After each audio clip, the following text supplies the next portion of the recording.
रहा हूँ ऑटो वाले की जो भी समस्या है और हमारे भाई ध्यान से सुनेंगे सब।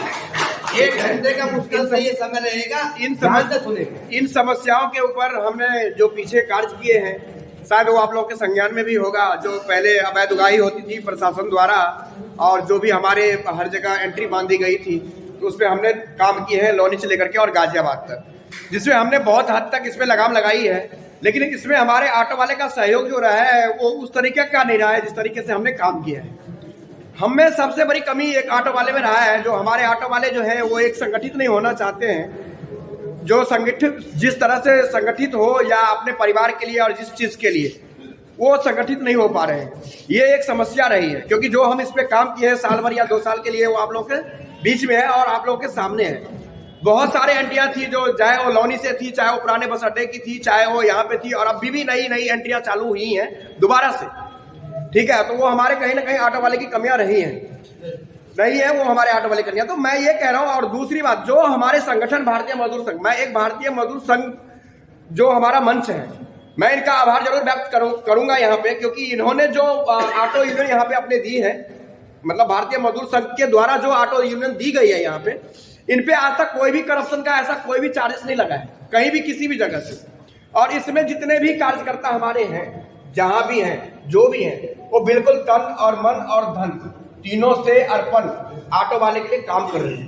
तो हमारा भी आप लोगों के लिए एक राय है, जो आप लोग भी ऑटो यूनियन से जुड़िए। सबसे जो आपकी समस्या है, पारिवारिक समस्या है, जैसे हमारे ऑटो वाले कहीं एक्सीडेंट कर जाते हैं, जैसे अभी टोनका सिटी का था मामला, जो ऑटो वाले को जला दिया गया था, उसमें बोलने वाला कोई नहीं है। क्यों नहीं?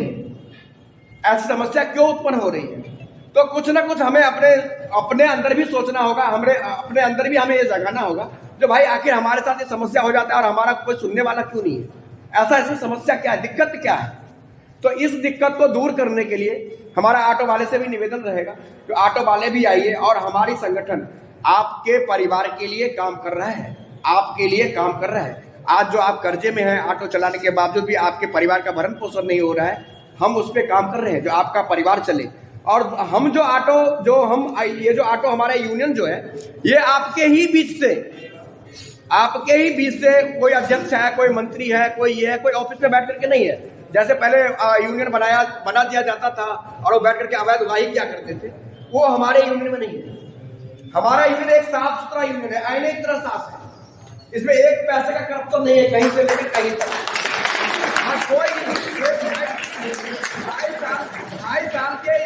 ढाई साल के हमारे कार्यकाल में आप लोगों ने ये चीज देखा भी होगा, यहां से लेकर के गाजियाबाद तक जितने भी हमारे कार्यकर्ता रहे, किसी पे एक पैसे का उगाही या कहीं से भी किसी भी करप्शन का चार्जेस नहीं है।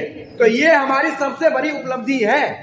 हमने जो आज आप लोगों के समक्ष या यहाँ पे जो हमारे आज अधिवेशन का हम आयोजन किए, तो ये दूसरा कार्यकाल चालू होने वाला है। इसमें हमने जितने भी अपने हिसाब से काम किया है, ठीक है, उसमें कुछ कमियां जो है आप लोगों की तरफ से हर जगह रही है, हमारी तरफ से नहीं रही है। अगर हमारी कमियां रही है तो हम उसको भी सुधार करने की कोशिश करेंगे, लेकिन उसकी राय सबसे पहले जरूरी होती है, क्योंकि हर जगह हर स्टैंड से हमने उसमें अपने मेंबर जोड़ रखे हैं। अगर आपको कहीं से भी और किसी बात की अगर समस्या आ रही है तो आप डायरेक्ट हमें ग्रुप, आजकल क्या होता है, जैसे मान लिया हमारे गाजियाबाद है, अब आपको तो जानकारी नहीं है, हमारे बहुत सारे ऑटो वाले हैं जो तो जुड़ तो जाते लेकिन उनको जानकारियां नहीं होती है। तो हम उस जानकारियों के लिए हर स्टैंड बाय स्टैंड हमने वहां पे अपने कार्यकर्ता रखे हैं। जहां से आपको जरूरत होती है किसी भी चीज की, किसी भी समस्या की, आप वहां से डायरेक्ट रख सकते हैं। आपको हमें, मान लीजिए हमारा कोई भी पदाधिकारी लोनी में है या कोई भी गाजियाबाद में है, कोई भाई हमारा जो है वो मोहन नगर या कहीं किसी जगह पे फंस गया है, तो आप डिजिटल दुनिया है, वहां से आप संपर्क कर सकते हैं। तो ये सब सारी सुविधा हम आप लोगों के लिए लेके आए हैं।